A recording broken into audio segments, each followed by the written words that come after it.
आप देख रहे हैं SS4 न्यूज। प्रत्येक खबर पहुंचाए आप तक।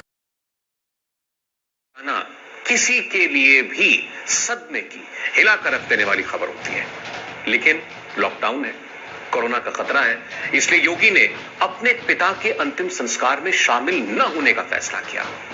अब यह रिपोर्ट उन खुद को वीवीआईपी समझने वाले नेताओं को और अफसरों को जरूर देखनी चाहिए जो अपने रसूख का फायदा उठाकर लॉकडाउन तोड़ने की कोशिश कर रहे हैं। सोचिए, 2 दिन पहले एक पूर्व मुख्यमंत्री ने अपने बेटे की शादी बड़े धूमधाम से की थी, और आज एक मुख्यमंत्री ने ऐसा उदाहरण, ऐसा एग्जाम्पल पेश किया जिसमें वो अपने पिता की अंतिम यात्रा तक में शामिल नहीं हुए।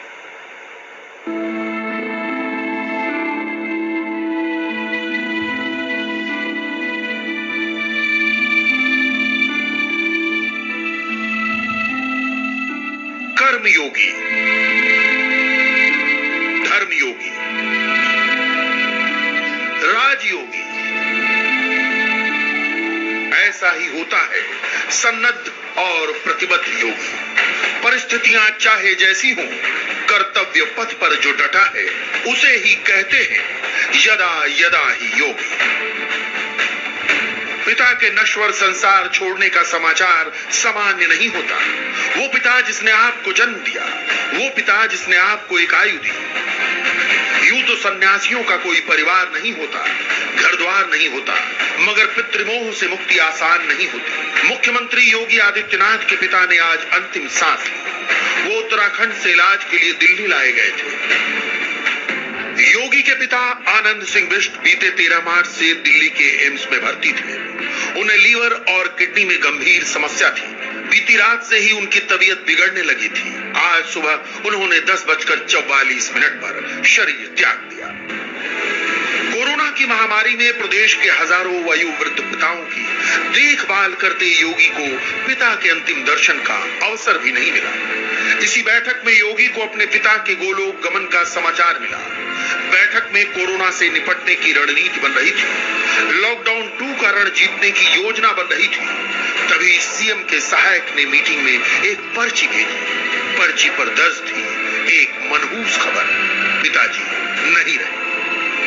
योगी के चेहरे पर कई भाव आए, कई भाव गए, मगर अधिकारियों के साथ उनकी मीटिंग चलती रही। योगी के सामने पूरे प्रदेश का प्रश्न था।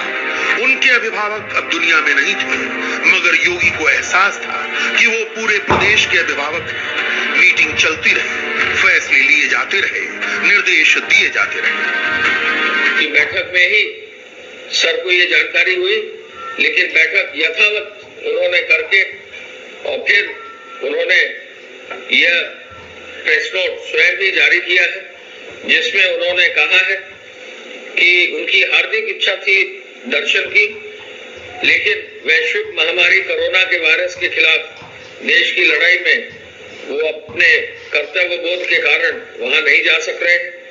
लेकिन उन्होंने ये भी कहा कि जो भी कार्य हो वो लॉकडाउन को देखते हुए उन्होंने अंतिम संस्कार के लिए